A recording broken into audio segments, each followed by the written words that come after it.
할렐루야. 성막과 예수 그리스도 시즌 1 마지막 강의에 오신 성도님들 주님의 이름으로 환영합니다. 축복합니다. 오늘은 마지막 강의입니다.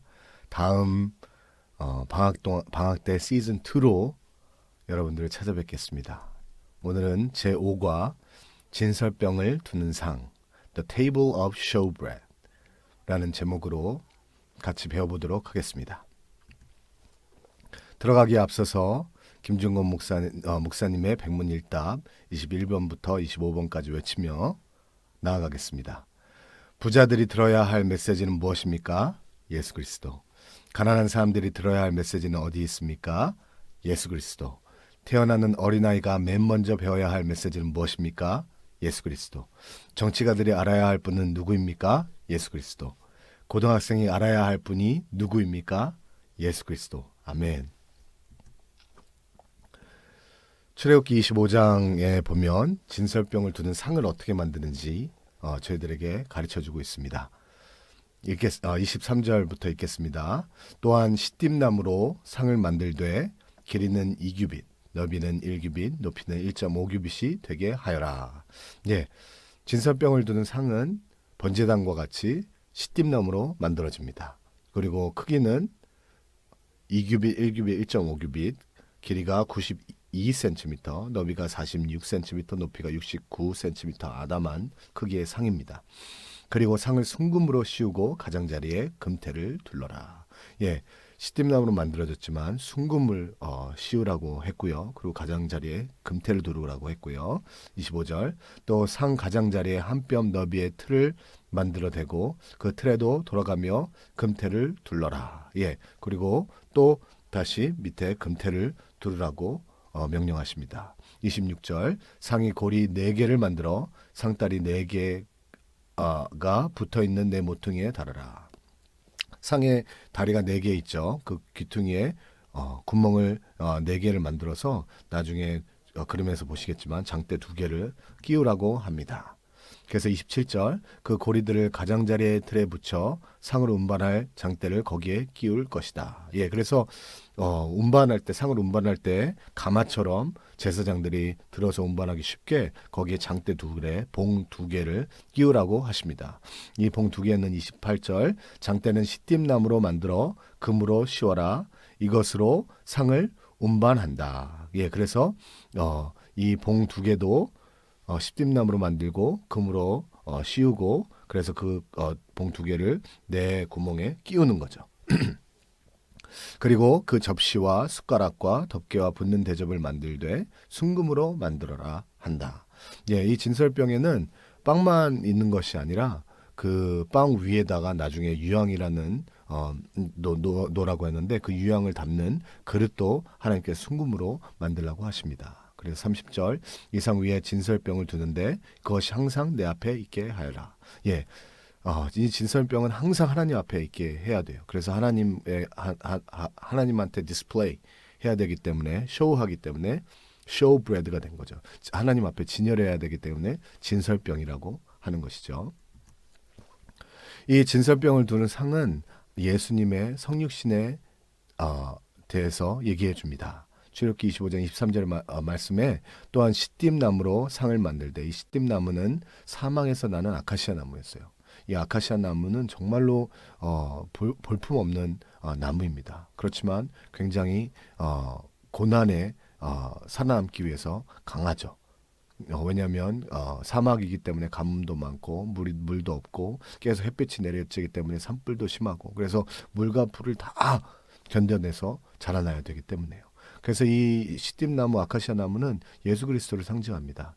이사야서 53장 2절 말씀에 그는 주 앞에서 마치 새싹과 같이 메마른 땅을 뚫고 나온 싹과 같이 자라났다. 예, 메마른 땅을 뚫고 나서 자라난 이 시띠나무 같은 예수님. 그는 수려한 풍채도 없고 화려한 위엄도 없으니 우리가 보기에 볼품이 없었다. 그러면서 보시겠지만 너무너무 볼품 없는 아카시아 나무처럼 이 땅에 오신 예수님. 그렇지만 예수님께서 원하셔서 이러한 모습으로 오셨어요. 요한복음 10장 18절 말씀에 누가 내게서 생명을 빼앗는 것이 아니라 내가 스스로 내놓는 것이다. 나는 그것을 내놓을 권세도 있고 또다시 얻을 권세도 있다. 이 계명은 내가 내 아버지께로부터 받은 것이다. 예, 예수님은 하나님이세요. 그래서 이 권세를 내놓을 수도 있고 안 내놓을 수도 있지만 우리를 너무너무 사랑하셔서 우리를 구원하시기 위해서 이렇게 사람으로 오시게 된 것이죠. 출애굽기 25장 24절에 보면 그리고 상을 순금으로 씌우고 가장자리에 금태를 둘러라. 예, 아카시아 나무같이 보잘것없이 볼품없이 이 땅에 인간으로 오셨지만 예수님은 하나님의 아들이십니다. 이것은 이 진설병을 두는 상이 황금으로 덮여 있다는 데서 알 수가 있죠. 우리가 등잔대를 보면서 등잔대는 순금으로 만들어졌다고 했죠. 그리고 순금은 하나님의 영광을 상징해요. 예, 하나님 그 영광 자체이신 예수 그리스도께서 이 땅에 내려오신 것이죠. 그래서 요한복음 1장 1절에 태초에 말씀이 계셨습니다. 그 말씀은 하나님과 함께 계셨고 그 말씀은 하나님이셨습니다. 예, 예수님은 하나님이세요. 태초서부터 같이 계셨고 태초에 우리를 창조하신 창조자시죠. 그 하나님께서 인간의 모습으로 오신 것입니다. 그래서 우리는 진설병이 놓인 상을 보면서 성육신하신 예수 그리스도를 볼 수 있습니다. 빌립보서 2장 6절 7절 말씀에 그분은 본래 하나님의 본체셨으나 하나님과 동등됨을 기득권으로 여기지 않으시고 오히려 자신을 비워 종의 형체를 가져 사람의 모양이 되셨습니다. 예, 하나님이셨지만 하나님과 동등됨을 취할 것을 여기지 않으시고 인간이 되시고 십자가에 못 박히신 예수 그리스도를 우리가 이 진설병을 두는 상을 통해서 볼 수 있는 것입니다. 이 상에서만이 아니라 우리는 진설병, 그 빵에서도 예수 그리스도를 볼 수 있습니다. 이 빵은 어떻게 만들었는지 레위기 24장 같이 읽겠습니다. 5절 너는 고운 밀가루를 가져다가 각각 10분의 2 에바의 무게로 빵을 12개 구워라. 예, 성막에서 고운 밀가루로 빵을 12개 구운 제사장이 구우라고 말씀하십니다. 이 빵이 예수 그리스도시죠. 그것들을 한 줄에 6개씩 2줄로 여호와 앞에 순금 탁자 위에 두어라. 예, 그래서 이 12개 빵을 오른쪽에 6개, 왼쪽에 6개, 지금 그림에서 보시는 것과 같이 진열을 해 놓으라고 하십니다. 7절, 그리고 각 줄 위에 순수한 유향, frankincense라고 하죠.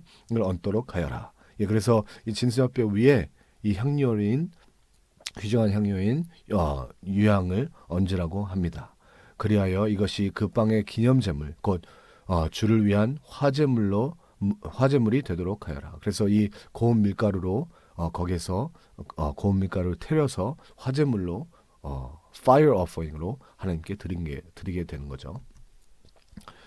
이 진설병은 8절 읽겠습니다. 아론은 이스라엘 백성들 대신에 여호와 앞에 계속 빵을 드려야 한다. 이것은 영원한 의무다. 예, 이 진설병은 계속 하나님 앞에 진열해 놓아야 돼요. 24시간 동안 하루 종일 일주일에 7번.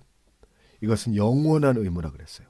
예, 그래서 그리고 9절 이것은 아론과 그 아들들을 위한 몫이다. 그들은 거룩한 곳에서 그것을 먹어야 한다. 그리고 이 진설병은 거룩한 것이기 때문에 아론의 자손인 제사장들만 먹을 수 있었습니다.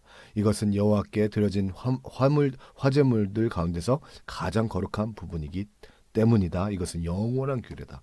영원한 규례예요. 예, 이것은 영원한 규례입니다. 성경에서 나오지 않지만 이 진설병을 어떻게 24시간 하나님 앞에 놓는지 미시나라는 책에서 기록해져 있습니다. 미시나는 oral tradition을 기록한 거예요.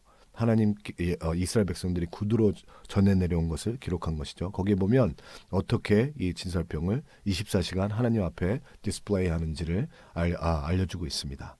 제사장 4명이 한 조가 돼서 2조가 안식일이 되면 성막으로 들어가죠. 그래서 이 한조 제사장 4명이 2명은 진설병을 들고 2명은 다른 컵이라든가 접시를 들고 바로 나올 때 다른 한조가 들어가서 진설병을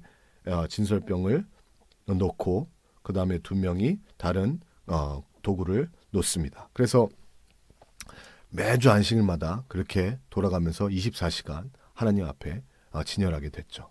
그리고 그 1조에서 바로 가지고 나온 진설병을 그 자리에서 이틀 동안 제사장이 먹을 수 있었어요. 그렇게 했다고 합니다. 이 진설병을 통해서 우리는 더욱더 예수 그리스도를 볼 수 있는데요.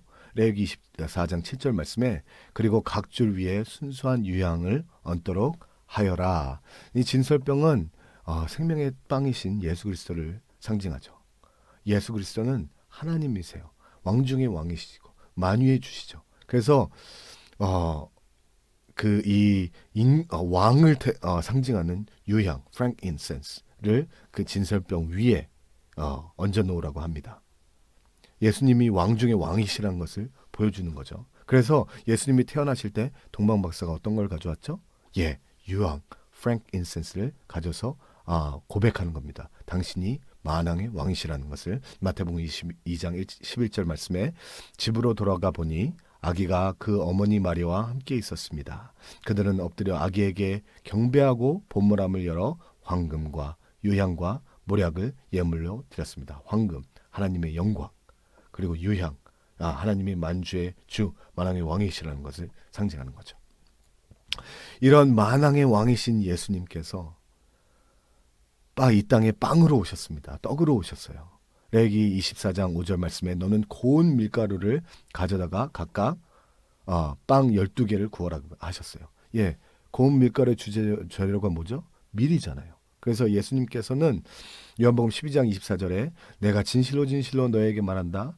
밀알 하나가 땅에 떨어져 죽지 않으면 하늘 그대로 있고 죽으면 많은 열매를 맺게 된다. 하늘의 밀알로 오신 예수님, 우리는 진설병을 통해 볼 수 있습니다. 그래서 밀알이 예수님께서 썩어져서 많은 영혼을 구하시게 된 것이죠. 그리고 그 밀이 그냥 썩어서 죽는 것이 아니라 빵이 되려면 그것을 고운 밀가루로 갈아야 되죠. 그래서 이사야 선지자는 53장 4절 말씀에 그러나 사실 그가 짊어진 병은 우리의 병이었고 그가 짊어진 아픔은 우리의 아픔이었다. 그런데도 우리는 그가 맞을 짓을 해서 하나님께서 그를 때리시고 고난을 주신다고 생각했다.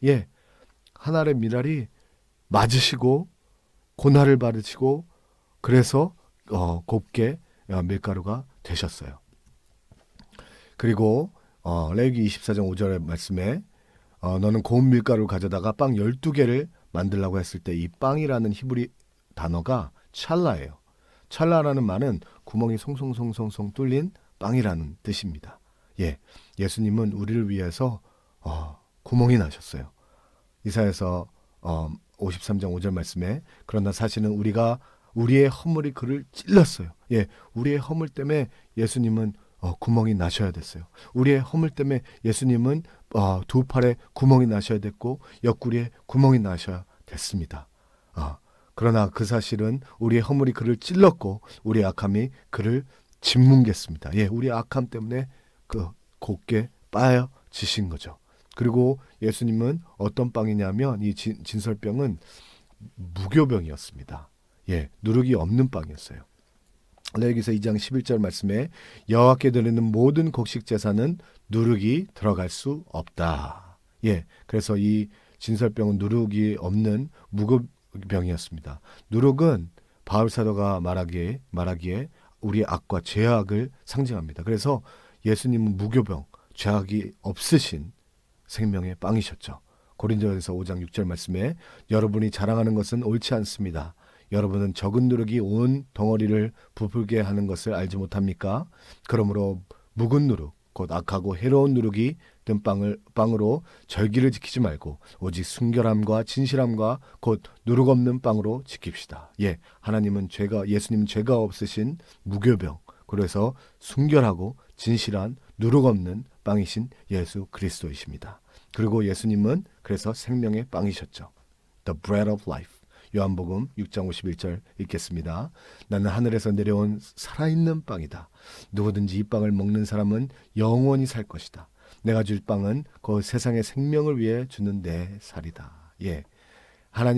예수님은 생명의 빵이십니다. 그래서 우리에게 생명을 주세요. 예수님이 생명의 빵이라는 것은 예수님이 태어날 때부터 압니다. 예수님은 어디서 태어나셨죠? 예, 사진을 보시면 베들레헴에서 태어나셨어요. 베들레헴이라는 말은 히브리어로 벳레헴. 벳라는 말은 집이라는 뜻이고, 레헴이라는 말은 bread, 빵이라는 뜻이죠. 예, 빵집이 있는 마을에서 예수님은 태어나셨어요. 왜냐하면 예수님은 생명의 빵이시니까. 그래서 예수님은 사역을 하시면서 오병이어로 우리에게 빵을 공급하셨습니다. 마태복음 14장 19절 말씀에 예수께서 사람들에게 풀밭에 앉으라고 말씀하시고 빵 5개와 물고기 2마리를 들고 하늘을 우러러 감사 기도를 들으신 후 빵을 떼셨습니다. 모든 사람은 배불리 먹었습니다. 예, 생명의 빵이신 예수 그리스도, 진설병이신 예수 그리스도는 이 땅에 오셔서 우리에게 생명의 떡을 공급하러 오셨습니다. 그래서 우리에게 예수를 믿으면 우리에게 육적인 빵도 채워주세요. 왜냐하면 예수님은 빵이시기 때문에. 예, 그렇지만 우리가 육적인 빵을 체험받아서 거기에서 끝나는 것이 아닙니다. 왜냐하면 우리가 다 알다시피 우리 조상들은 제일 원하는 것이 이 밥에 고깃국이었어요. 그죠? 경제적으로 잘 사는 거였어요. 따뜻한 밥, 고깃국을 먹는 게 우리의 소원이었어요. 그렇지만 우리가 이 밥에 고깃국을 먹잖아요. 그렇지만 우리가 배부릅니까? 아니요, 또 배고파요. 왜냐하면 이 육신의 빵은 예수님의 빵을, 생명의 빵을 가리키고 있기 때문입니다. 우리가 정말로 만족스럽고 우리가 정말로 영원히 배부를 것은 생명의 빵이신 예수님을 만나라는 거예요. 예수님을 먹으라는 거예요. 예수님으로 만족하라는 거죠. 이 땅에 뭐 어떤 것도 우리에게 만족을 주지 못합니다. 그래서 예수님은 생명의 빵이시라는 거죠. 우리에게 영원히 만족을 주시는. 요한복음 6장 35절. 그러자 예수께서 그들에게 말씀하셨습니다. 내가 바로 생명의 빵이다.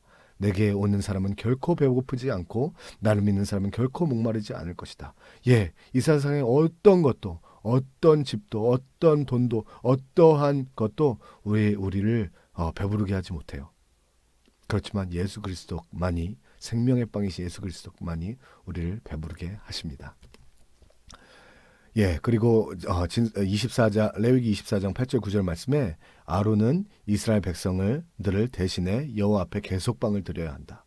예, 우리가 예수 그리스도께 계속빵을 드려야 한다는 말은 예수님은 이것은 영원한 의무예요. 예, 이 진설병은 영원하실 거예요. 영원한 빵이신 예수 그리스도를 말씀하는 것입니다.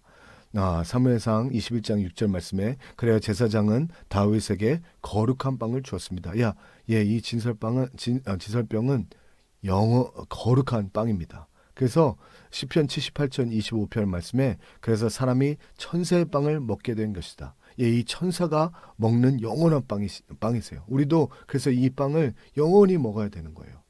우리가 예수 그리스도를 믿고 끝이 아닙니다. 우리는 영원히 하나님 앞에 서며 영원히 예수님 앞에서 이 빵을 먹고 이 빵을 바라보고 이 빵과 동행해야 되는 것이죠. 왜냐하면 이 빵은 영원한 빵이고 거룩한 빵이기 때문입니다. 8절 9절 말씀에 아론은 이스라엘 백성들 대신에 여호와 앞에 계속 빵을 드려야 한다. 이것은 아론과 그 아들들을 위한 몫이다. 그들은 거룩한 곳에서 그것을 먹어야 한다. 예, 여호와 앞에 계속 24시간 이 빵이 진열되어 있듯이 우리도 이 24시간 진열된 빵을 계속 바라봐야 됩니다. 계속 먹어야 돼요. 왜냐하면 이 빵만이 우리에게 만족을 주고 배부름을 주기 때문입니다. 이 빵을 먹지 않으면 우리는 자라지를 못해요.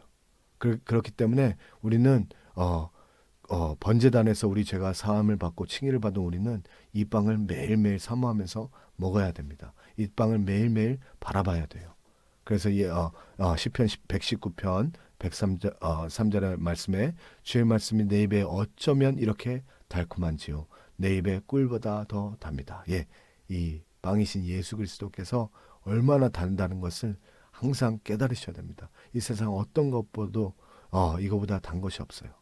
예, 저는 이 세상에 성공하면 그것이 제일인 줄 알았습니다. 저는 결혼하면 그것이 제일인 줄 알았어요. 저는 자녀들이 제일인 줄 알았어요. 그렇지만 이 세상의 성공도 내 아내도 내 자녀도 나에게 만족을 주지 못합니다. 오직 하나님의 빵이신 예수 그리스도께서만이 나에게 배부름을 주며 만족을 주는 것입니다. 그리고 이 빵을 선포해야 돼요. 우리가 이 빵을 먹을 때, 우리가 성찬식을 할 때 고린도전서 11장에 보면 이 빵을 먹고 이 빵을 예수님이 오실 때까지 선포하라고 하셨어요. 그래서 우리는 항상 빵이신 예수님의 빵을 먹고 예수님을 묵상하고 바라봐야 되지만 또 예수님이 죽으신 것을 예수님이 오실 때까지 선포하라는 사도 바울께서 말씀하신 명령을 지켜서 예수님의 말씀을 선포해야 됩니다. 언제까지? 예수님이 오실 때까지. 그 다음에 우리는 이 빵은 어떤 것을 상징하냐면 성도의 하나됨을 상징합니다. 고린도전서 10장 17절 같이 읽겠습니다. 빵의 하나므로 우리가 여럿일지라도 한 몸입니다. 이것은 우리 모두가 한 덩어리의 빵을 나눠 먹기 때문입니다. 예, 이 빵이 12개지만 이 12개가 어떻게 들어오냐면 한 지파에서 하나씩 빵을 만들어서 한 지파에 하나씩 빵 하나가 한 지파를 상징합니다. 그래서 12개의 빵이 되는 거죠. 그런 것처럼 우리가 예수 그리스도 생명의 빵을 믿는 우리들은 예수 그리스도에서 하나라는 거죠. 그래서 우리는 교회에서 성도들 간의 하나됨을 추구해야 하는 것입니다. 그리고 마지막으로 이 빵은 각 지파마다 이 빵을 구워서 예물로 드리는 것이었습니다. 고린도후서 9장 7절 말씀에 각자 마음에 정한 대로 하되 아까워하거나 억지로 하지 마십시오. 하나님께서는 기쁨으로 내는 사람을 사랑하십니다. 예. 그래서 이 빵을 각 지파에서 예물로 바치고 이 빵을 제사장들이 먹었어요. 우리는 하나님께 예물로 이 곡식 예물을 드릴 때 항상 제사장을 생각해야 됩니다. 그래서 기꺼이 헌금을 드려야 되는 거죠. 제가 한국에 와서 참 감사했던 거는 많은 목회자들이 있어요. 그래서 어느 정도냐면 각 가정에 보면 꼭 목회자 친척, 목사님 친척이, 사모님 친척이 꼭 한 분 계시더라고요. 근데 목사님들이 특히 코로나로 많이 힘들잖아요. 그런 것처럼 우리가 정말로 이 빵을 나누는 것처럼, 그래서 제사장이 먹게 하는 것처럼 예수 그리스도 생명의 빵을 믿는 하나된 우리가 우리의 곁에 있는 목회자들을 도와야 됩니다. 기쁨으로 도와야 되는 거죠. 그것이 예수님 안에서 하나 되는 우리의 사명인 것입니다. 예, 여기까지 진설병과 진설병을 두는 상에 대해서 공부해 봤습니다. 감사합니다. 축복합니다. 좋은 방학 되십시오. 감사합니다.